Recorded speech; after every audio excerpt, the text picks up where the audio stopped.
والله العظيم أنا علاجي وشفائي ودوائي هو المغرب. إذا رحت المغرب نسيت كل شيء. عندي صديق من الأصدقاء يقول إذا سافرت المغرب، هو عنده سكر وهم مقروب يعني، بس هو عنده سكر، يقول إذا سافرت المغرب أنسى علاج السكر، يقول ما آخذه.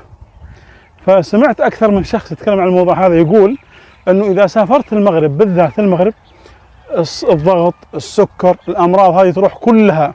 سبحان الله، الإنسان لما يعيش في بيئة فيها ضغط نفسي أو فيها مشاكل أو ينضغط، لكن لما يطلع المكان بعيد عن الطاقة السلبية، مكان مثل المغرب جميل لطيف، فيه الناس الطيبين، فيه الكرم، فيه الطبيعة، فيه الأجواء الجميلة، أكيد أنه بيتشافى.